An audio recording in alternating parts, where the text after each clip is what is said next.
It's fair to say the Dimensius fight is one of the most spectacular we've ever seen in World of Warcraft's history. It actually manages to feel like you're wrestling with the literal manifestation of a black hole. But it did not have the massive ending that one would have came to expect from the final raid tier of an expansion. But this one's actually a little bit different. We're going into a saga, and this finale told us one thing, that we are about to hit the heart of the action. Locus-Walker is dead, Dimensius is in the Dark Heart, and Xal'atath has everything she needs to dominate as Azeroth's top villain, and it's all perfectly timed for Midnight's reveal at Gamescom this weekend. And of course, if the only thing you've seen is just that one cinematic, well, you'd be missing out, because there's a fair bit more. So, today, I'll unpack it all, and we'll see the sort of chaos that's about to hit Azeroth. But wait, hang on a second. I've inspected your debuffs, and you've actually got a bunch of dots on you. I'm going to fix them. Those dots are nasty recurring charges, and we're going to fix it with Rocket Money, who are today's sponsor. They make it easy, and you can actually get started for free today at rocketmoney.com/Bellular Warcraft. So, Rocket Money will securely and safely identify recurring charges for you. Then, you just cancel them in just a few taps, and they basically put the work in to make it a smooth, very fast process. So if it's the sort of chore that you've just been putting off, well, they'll help you by making it easy. And they do more as well. Rocket Money can also help you with bill negotiation. You simply upload your bill and they'll be able to help. And for one example from my own life, my internet a while ago went to its off-contract price. Now, I ended up eventually negotiating a speed upgrade and also a halving of my monthly bill. And the thing is, I could have got that months earlier, but life got in the way. And that's why having Rocket Money's team there to help you is actually a massive value. And speaking of value, they've actually cancelled over $500 million of subscriptions. That's literally money being burned for things that people didn't want. So that's actually a good. And they've helped save their customers up to $740 a year using the app's premium features. And they've got other great tools beyond what I've mentioned. So if you want to check it all out, and if you just like to spend less and save more, you can join the over 5 million Rocket Money members today using rocketmoney.com/Bellular Warcraft, or just by clicking the link below. You can start for free, check it out, and then unlock more features to save you more money with premium. And that's rocketmoney.com/Bellular Warcraft. Locus-Walker and Xal'atath charged into the heart of Manaforge Omega, and using their immense power and Owerishi reps, they stabilized a path to Dimensius. The Void Lord was of course confident that our energy would end up being his, and he smashed it down. But of course, being the champions of Azeroth and peak gamers, we did kind of smash back. So Dimensius decided to turn the tables on us and drag us into the realm of Void. When there, we find a city-sized Dimensius firing world-shattering void beams. We also found the wreckage of Koresh and Dalaran, and we used those to fight back.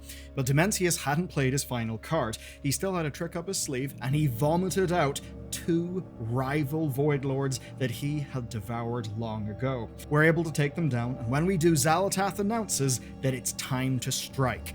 At that point, we dive into the Dark Heart, and when we do, we find a dazed Dimensius, and then we put down a historic beatdown on him. But we don't kill him. No, he screamed that he would not be bound here, that he would devour our world. And this is actually where the deep lore kicks in. Dimensius was dragged into the Dark Heart, bound to it, and now all of that power is actually ready to be used by Xal'atath. Alleria and Locus-Walker make it out of the Dark Heart, but when they do, there is no sign of Xal'atath. We, though, do see the Dark Heart tweaking out with void power. And then Locus-Walker makes a fatal mistake. He tries to pick it up. Within a second, he is incinerated by its energy. And it's a weirdly emotional scene for someone without a face. It's well done. But then, an explosion and darkness. Alleria wakes up to the sound of Xal'atath laughing, and suddenly, well, we find ourselves thrown into the Midnight storyline. Because, to absolutely nobody's surprise, Xal'atath was in fact playing us the entire time, and Locus-Walker got a knife in his back for his troubles. So this is where Xal'atath goes full mask off. That it's been a delight, but now there are no more games. Now she has everything she needs to claim what she says is hers. You might be wondering, what does she mean by that? Well, it's actually fairly easy. She tells us at the start of this expansion. There is a coin that we find in Dalaran just before its fall, and inscribed upon that coin are the words, that she has the soul of our world in the palm of her hands. This is it about to happen, and we've even seen this scene from the War Within trailer where the Void is literally rushing in to consume Azeroth. And during the fight itself, we see Xal'atath channeling an ability that is called World Soul Consumption. So Xal'atath's plan is now beyond clear. She wants to consume Azeroth's World Soul. She wants to do what Dimensius failed to do, to become the ultimate being of the Void, and then, of course, the ultimate being in the cosmos. There is literally no greater ambition in this setting for a being such as her. One who, of course, seems to have been wronged many hundreds of thousands of years ago, and is now going through some form of cosmic revenge. And so if you're wondering what the difference between the start of the War Within and the end of the War Within is, fairly simple. Now she's actually got the power to do what she wants to do. But that's actually not all that we found out, because she also told us what she'll do at midnight. But it's here where I need to turn our focus to Alleria. I mean, how many times do we have to watch Alleria charge at Xal'atath only to fail at the very last second? It's almost frustrating to watch, but I'm fairly sure there is a bit of a point behind it, even though it's a little bit bluntly done. Alleria is a fairly traumatized character. Her mentor was just incinerated in front of her eyes, and Alleria knew this betrayal was coming since the very beginning. Xal'atath never lied, right? She did not lie to us, and we all expected that something like this would happen. She never told us that she was now a reformed person. She never implied that our alliance would last beyond Dimensius. That's just not her MO. In fact, you constantly see Xal'atath tell the truth. She doesn't tell the complete truth, and in this case, well, the truth is that Xal'atath got everything that she wanted. And that means she no longer needs to play games. So she tells Alleria that the next time they meet, Xal'atath will take everything that she loves. And it's in that line that Xal'atath tells us what's going to happen in midnight. Alleria loves 3 things. I'll cover 2 quickly, and then the third all on its own, because it's big. First, but least important, there's Azeroth, and I don't mean that Alleria loves Azeroth, the world soul. That would be an odd thing to be into. It's home. She obviously cares about it, just like all of us do. So that one's fairly obvious. The next, though, is Quel'Thalas. That's where Alleria was born. It's where she grew up, and she was nearly the Ranger General of its Farstriders, but she actually left to fight in the Second War against the Orcs and then against the Legion. Now, Quel'Thalas is also ground zero for Xal'atath's plans in Azeroth. We of course know we're going back to Quel'Thalas in the Midnight expansion, and that there's going to be a showdown at the Sunwell. Now, so you actually understand what that means, here's some quick lore math. The Sunwell was seeded by waters from the Well of Eternity. That means it's got a direct connection to the world soul of Azeroth, which is of course the very thing that Xal'atath wants to consume. Then, in the Burning Crusade, Velen cleansed its corruption with the light, and that gave it both a connection to the world soul and to the light. Now, of course, the light is the other side of void, right? They're sides of the same coin. It's pretty obvious. You know, light, shadow, they need each other to exist. And just like we've seen with Fallen Naru, and of course now with Bellular, the light can be corrupted.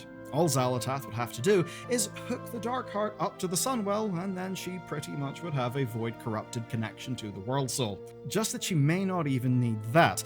The last time Alleria visited the Sunwell, the void within her basically went completely crazy, and we almost lost the Sunwell. It's actually the reason why Void Elves are kind of their own separate faction now, and it's why Alleria was exiled from her people, which of course means even more emotional stakes. So that's the world of Azeroth and Quel'Thalas. 2 things that Alleria loves, taken in one move. But there is one thing that she loves above all else, and it's the one thing that will push Alleria over the edge into full void insanity.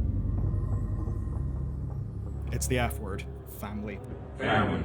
After fighting the Second War, Alleria chose to go through the Dark Portal on what was a near certain suicide mission. The reason why is because, well, she was struggling with her feelings, and she knew that this was at least a way, one of the few ways, where she could save Azeroth from the Horde, to actually save her family. And the point is, it wasn't Azeroth that sent her there, that broader sense of duty. It was her newborn son, Arator. He needed a world safe enough to grow up in. That's one of her core motivations, and it's why she is in Warcraft 2, Beyond the Dark Portal. And through her many years fighting the Legion, Arator was always at the back of her mind, driving her on to succeed. Family is at the core of what drives Alleria. If you knew about her relationship challenges way back at the start with Turalyon, you'd know how well established this is in the lore. It's just too much backstory to do in just this one sort of cinematic reaction video. Now, Locus-Walker told Alleria that she needs to leave her attachments behind in order to control the Void, and that if she fails to do that, she will fall to the Void. So it's still very much in the cards that Alleria could become some Void monstrosity. Indeed, that's probably key to Xal'atath's plan, because, as per Locus-Walker's warning, taking her family will push Alleria over the edge. That's how she will lose control, and it is exactly what Xal'atath just threatened to do, to take away what she loves. Now, Turalyon has been by her side, even whilst being a paragon of the light, literally being a light forged, all that Army of the Light stuff, and obviously, the Army of the Light are not the biggest fan of people who, well, take a big drink of the purple. But here's the thing, Xal'atath has her eyes on Turalyon. In the War Within's pre-patch, Xal'atath actually haunted Alleria with a void-corrupted vision of Turalyon. Indeed, Arator's fall was actually foreshadowed in the Battle for Azeroth expansion, and that actually happened in Horrific Visions, a feature that was recently brought back into the game, which very much makes me think Blizzard wanted us to pay attention to that lore. You see, during the Vision of N'Zoth and Stormwind, we see an Alleria who has fallen to the Void, and we actually see Alleria drag that Arator into a Void portal, where we assume he also would have fallen to the Void. So, it's been foreshadowed then that husband and son will either fall or die to the Void. And you can see how this would all come together at the Sunwell. Arator and Turalyon, two paragons of light, face off against Xal'atath whilst trying to save Alleria from corruption. And that being Xal'atath's best chance. Remember, we already know what happens when Alleria goes near a Sunwell. Imagine if she goes there, with even more mastery of the Void, but even more fractured emotions, literally racing there to save her husband and her son. It's one of those things where, yes, Xal'atath is absurdly powerful, but what makes her good as a villain is emotional manipulation.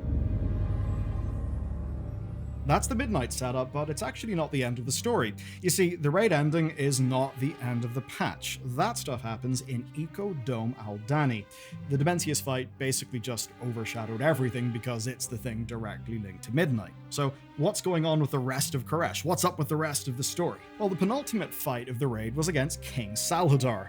And if you want to really get, honestly, how awesome that story is, and how it fixes a massive plot hole that's just been in the game since the Burning Crusade, check out our recent lore breakdown of all of that stuff. Basically, it's about how he misled everyone for an absurdly long amount of time, handing Koresh to Dimensius on a platter. TLDR is that he sold his soul to the Void long before Dimensius arrived in Koresh, and the downfall of the planet began with him. Although maybe it could have begun with Xal'atath, maybe she corrupted him, maybe he just found his own way to downfall. We're still a little light in those details. But we do know that he wrapped up Koresh so tightly in oaths that the priests of Koresh's world soul worked with him, even whilst he was plotting their downfall. And it's that brings me to the end of Aldani. The Soul Scribe, leader of the Oracles, was so blinded by her oaths that she would die in Salhadar's service instead of trying to help us. That's when Venari steps in with the soul essence of Koresh and tells her to be quiet, to stop posturing, and remember that she had an oath greater than that owed to Salhadar, the oath that she owed to Koresh itself. And in this lore book detailing the creation myth of Koresh, we learn their world soul gave the Koreshi something known as the gift of the exchange, that through death transformation would come. And so the soul scribe sacrifices herself to transform Koresh, and that's when we get this reveal. Koresh is healing. Yes, it is still a blasted rock in space, but life has returned. From hundreds of thousands of years ago, when Salhadar fell and sold his world out to Dimensius, to Venari's long struggle to find a way to heal the planet, it was ultimately the redemption of the Soul Scribe that saved Koresh. What's next for Koresh? Well, we don't have an idea, but we do know that since their introduction in the Burning Crusade, the Ethereal have been core to Warcraft, and that's not about to change. You see, there is one character who you'll be thinking of if you've been watching this channel for a while, because we've told her story, and that is the character of Shadreen. She's conveniently not in this patch, but we do find a lore book that explains, well, that it's not that Blizzard have forgotten about her. Because of that, I very much believe the Ethereals are still in play. Shadreen did say that she was working for some form of master. I now very much wonder who.